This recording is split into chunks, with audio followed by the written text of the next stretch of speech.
మా latest videos కోసం మా ఈ తెలుగు న్యూస్ ఛానల్ సబ్స్క్రైబ్ చేసి గంట సింబల్ యాక్టివేట్ చేసుకోండి. 2024 మే 23న వైశాఖ పౌర్ణమి రాబోతుంది. ఇది గురువారంతో కలిసి వస్తుంది.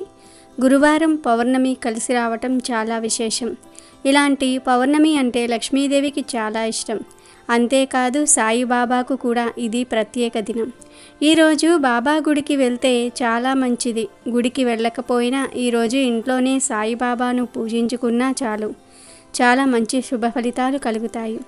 ఇక గురువారంతో కలిసి వస్తున్న ఈ పౌర్ణమి రోజు కుక్క కనిపిస్తే ఈ మాట అనుకోండి చాలు, వద్దన్నా డబ్బు వస్తుంది, అపార ఐశ్వర్య యోగం సిద్ధిస్తుంది, మీ దరిద్రమంతా కూడా పోతుంది, కష్టాలు కన్నీళ్లు తొలగిపోతాయి, ధనం మిమ్మల్ని వెతుక్కుంటూ వస్తుంది, విపరీతంగా ధనం వస్తుంది, వరదలాగా ఐశ్వర్యం వచ్చి పడుతుంది, మీకు ఎలాంటి దరిద్ర బాధలు ఉన్నా వాటన్నిటి నుండి సులభంగా బయటపడగలుగుతారు అని పెద్దలు చెప్తూ ఉన్నారు. ఎందుకంటే సాయిబాబాకు కుక్కలంటే చాలా ఇష్టం.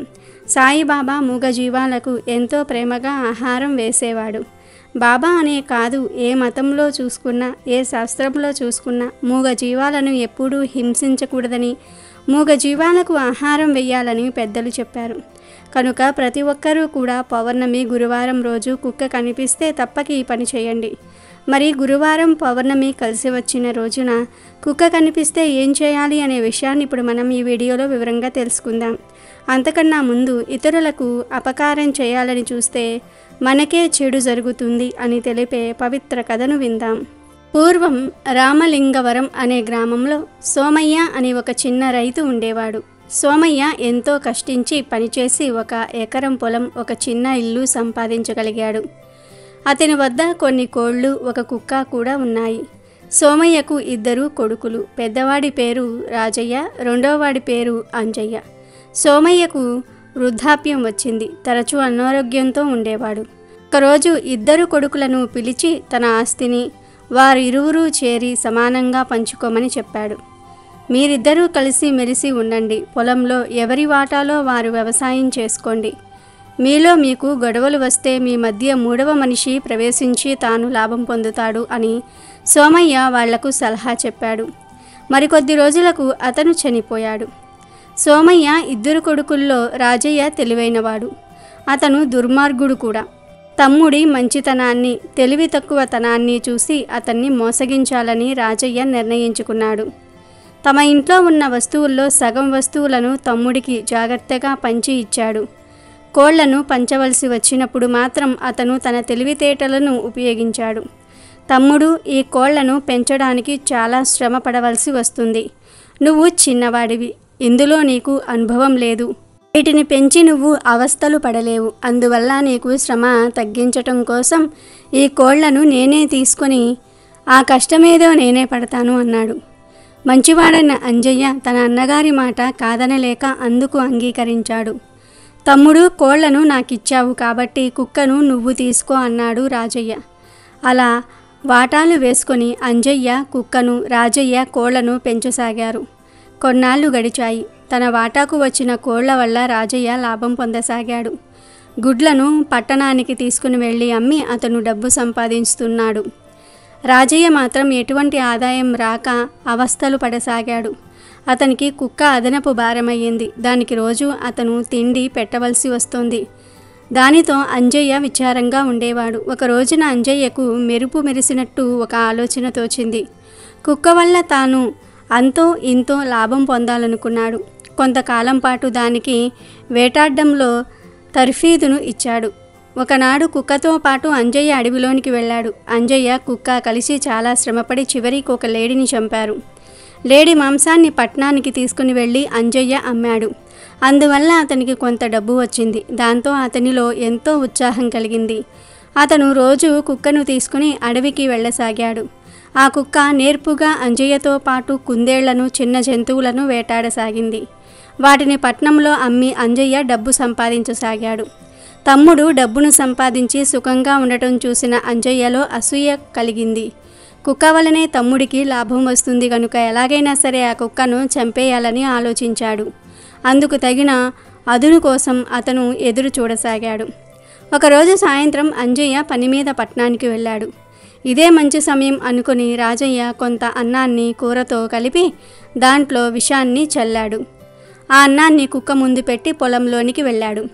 కుక్క కొద్దిగా అన్నం తిన్నది. అయితే అన్నంలో నుంచి వస్తున్న ఏదో వాసన దానికి సహించలేదు.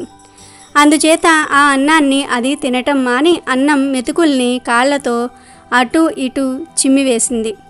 తాను తిన్న అన్నాన్ని కూడా కక్కేసింది. రాజయ్య కోళ్ళు అటూ ఇటూ తిరుగుతూ కుక్క జిమ్మిన అన్నం మెతుకుల్ని పూర్తిగా తినేశాయి. అన్నంతో పాటు వాటి పొట్టల్లోకి విషం కూడా వెళ్ళిపోయింది. తర్వాత అవి తమ గూళ్ళల్లోకి వెళ్ళిపోయాయి. తెల్లవారింది. రాజయ్య నిద్రలేచాడు. అప్పటికి తాను పెట్టిన విషంతో కుక్క చచ్చిపడి ఉంటుందని అతను భావించాడు. కుక్క శవం కోసం ఇంటి చుట్టుప్రక్కల వెతకసాగాడు.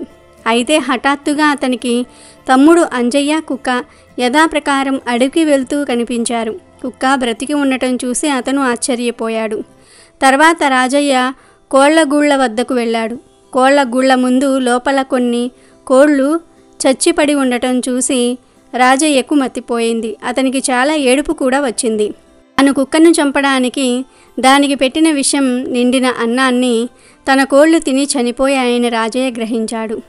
తాను తీసుకున్న గోతిలో తానే పడినందుకు అతను కృంగిపోయాడు.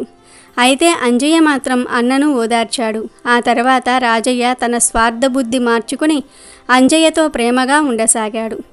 కాబట్టి ఇతరులకు అపకారం చేయాలని చూస్తే మనకే చెడు జరుగుతుంది అనే నీతిని ఈ కథ ద్వారా గ్రహించాలి. ఇక వీడియోలోకి వస్తే, జంతువుల్లో అన్నిటికంటే ఎక్కువ విశ్వాసం గల జంతువులు శునకాలు. ఆది మానవుడి కాలం నుండి కుక్కలను మానవులు మచ్చిక చేసుకున్నారు. అప్పుడు వేటల్లో తమ పెంపుడు కుక్కలను ఉపయోగించుకునేవారు. మిగతా జంతువుల కంటే కుక్కలు చాలా విషయాలలో కూడా ఎంతో తెలివిని ప్రదర్శిస్తాయి. కుక్కలు వాసన చూసి దేన్నైనా సరే పసిగట్టగలుగుతాయి. అందువల్లే దొంగలను పట్టుకునేందుకు పోలీసులు సైతం కుక్కలను ఉపయోగిస్తూ ఉంటారు. మనుషులకు కనిపించని కొన్ని దృశ్యాలను కుక్కలు చూడగలవు అని శాస్త్రవేత్తలు సైతం అంటున్నారు. కుక్కలను విశ్వాసమున్న జంతువులుగా గుర్తించటమే కాకుండా కుక్కలకు అతీంద్రియ శక్తులు ఉన్నాయని శాస్త్రం చెప్తోంది. మనం చూడలేని నెగటివ్ ఎనర్జీలను కూడా కుక్కలు చూస్తాయి. ఇక ఈ విషయాన్ని జ్యోతిష్య శాస్త్ర నిపుణులు కూడా బలంగా విశ్వసిస్తారు. కుక్కల విషయంలో గ్రీకుల కాలం నుండే రకరకాల విశ్వాసాలు ఉన్నాయి. ధర్మరాజు స్వయంగా తన కుక్కతో స్వర్గానికి చేరుకున్నాడు. బట్టి కుక్కలను వెంట పెంచుకుంటే స్వర్గానికి మార్గం సుగమం అవుతుందని పెద్దలు నమ్ముతూ ఉంటారు. ఫ్రెండ్స్, మీరు ఇప్పటి వరకు ఈ వీడియోను లైక్ చేయకపోతే వెంటనే లైక్ చేయండి. అలాగే మా ఛానల్ని కూడా సబ్స్క్రైబ్ చేసుకొని మాకు సపోర్ట్ చేయండి. గురువారం పౌర్ణమి కలిసి రావటం అరుదు. ఇలాంటి అద్భుతమైన రోజున కుక్కలకు ఆహారం పెడితే చాలా మంచిది. చాలామంది కాపలా కోసం ఇంటి దగ్గర కుక్కలు పెంచుకుంటూ ఉంటారు. పెంచకపోయినా ఇంటి దగ్గర కుక్కలు తిరుగుతూ ఉంటాయి. వీధుల్లో బోలెడన్ని కుక్కలు కనిపిస్తాయి. అలా వీధుల్లో తిరిగే కుక్కలకు ఆహారం పెడితే చాలా మంచిదని శాస్త్రాలు చెప్తూ ఉన్నాయి. ఎప్పుడైనా సరే మీరు వీధి కుక్కలకు ఆహారం పెట్టారంటే ఆ కుక్క మిమ్మల్ని ఎప్పటికీ మర్చిపోదు. కావాలంటే మీరు ఒకరోజు ఒక వీధి కుక్కకు ఆహారం పెట్టి చూడండి. ఆ కుక్కకు మీరు ఎప్పుడు కనిపించినా మీ వెనుకాల తోక ఊపుకుంటూ వస్తుంది. మిమ్మల్ని ప్రొటెక్ట్ చేస్తుంది. కుక్కలు ఒకసారి అన్నం పెడితే చాలు ఆ మనిషిని ఇక మర్చిపోవు. అంత విశ్వాసాన్ని కలిగి ఉంటాయి. అందుకే కుక్కలకు మన సాంప్రదాయంలో ఎంతో ప్రాధాన్యతను ఇచ్చారు. ఊళ్ళ వాహనాలుగా కుక్కలను మార్చారు. గురువారము పౌర్ణమి తిథి కలిసి వచ్చిన రోజున మీకు ఏ సమయంలో అయినా సరే కుక్క కనిపిస్తే దానికి గోధుమ పిండితో చేసిన ఆహారాన్ని వేయండి. అంటే చపాతీ, పూరి ఇలాంటివి వేయండి. లేదంటే మినుములతో చేసిన పదార్థాలు వేయండి. అంటే గారెలు, అట్లు, ఇడ్లీ లాంటివి పెట్టవచ్చు. ఇవేమీ లేకపోతే అన్నంలో పెరుగు కలిపి ఉప్పు లేకుండా ఆ అన్నాన్ని కుక్కకు పెట్టేయండి. ఒక కుక్క కనిపిస్తే ఒక కుక్కకు పెట్టండి. లేదు 2, 4 కుక్కలు కనిపిస్తే, గుంపుగా కనిపిస్తే వాటన్నిటికీ కలిపి పెట్టేయండి. మీరు పెట్టిన ఆహారాన్ని కుక్కలు తినే సమయంలో ఓం సాయి గురువాయ నమః అనే మంత్రాన్ని 21 సార్లు కానీ 3 సార్లు కానీ మనసులో అనుకోండి. గురువారం పౌర్ణమి కలిసి వచ్చిన రోజున కుక్క కనిపిస్తే ఈ చిన్న పని చేయటం వలన మీకు ఉన్న కష్టాలన్నీ కూడా పోతాయి. కన్నీళ్ళు, శోకము పోతుంది. వద్దన్న ఐశ్వర్యం వచ్చి పడుతుంది. సకల ఐశ్వర్యాలు సిద్ధిస్తాయి. ఎటువంటి కష్టాలున్నా తీరిపోతాయి. కాబట్టి అందరూ కూడా గురువారం పౌర్ణమి కలిసి వచ్చిన రోజున కుక్క కనిపిస్తే ఈ విధంగా చేసి మీ కష్టాలను తొలగించుకొని అపార ఐశ్వర్య యోగాన్ని పొంది ఆనందంగా జీవించండి. కుక్కల గురించి శకునాలు కూడా ప్రచారంలో ఉన్నాయి. నల్లని కుక్క మనకు ఎదురుగా వస్తే ధనలాభం కలుగుతుంది. వేరే ఊరు వెళ్తున్న వ్యక్తికి కుక్కలు నోటితో ఆహారాన్ని పట్టుకొని కనిపిస్తే ఆ వ్యక్తికి ధనప్రాప్తి కలుగుతుందని చెప్తారు. కుక్క కుడి కన్నుతో మనల్ని చూస్తే కష్టమైన పనులు సులభంగా జరుగుతాయి. కుక్క ఎత్తైన ప్రదేశంలో కూర్చుని కుడికాలితో తల గోక్కుంటే కార్యసిద్ధి జరుగుతుంది. బయటకు వెళ్తున్న వ్యక్తికి మాంసం ముక్క నోటితో పట్టుకున్న కుక్క కనబడితే ఆ వ్యక్తికి కష్టం కలుగుతుందని అర్థం. కుక్కకు ఆహారం పెట్టినప్పుడు అది తిని కాలి కుడి వైపు గోక్కుంటే శుభం జరుగుతుంది. మనం బయటకు వెళ్ళినప్పుడు కుక్క నీటిలో మునిగి శరీర భాగాలను వదిలించుకుంటూ ఉంటే ప్రయాణాల విషయంలో జాగ్రత్తగా ఉండాలని అర్థము. కుక్క మన చెప్పులు తీసుకువెళ్ళినా వేరే వారివి మన ఇంటికి తెచ్చినా మనకు మంచి జరగదని అర్థం. కుక్క కనబడితే అనుకున్న పనులు జరగవు. కుక్కలు మన పాదాలను వాసన చూస్తే త్వరలోనే ప్రయాణాలు చేస్తామని అర్థం. బయటకు వెళ్తున్నప్పుడు మీ ముందుకు కుక్క వచ్చి మొరిగితే ధనప్రాప్తి కలుగుతుంది. అమెజాన్లో బెస్ట్ డిస్కౌంట్స్ కోసం వీడియో డిస్క్రిప్షన్లో లింకు ఉంది, చూడండి. అలాగే మా టెలిగ్రామ్ ఛానల్ సబ్స్క్రైబ్ చేసుకోండి.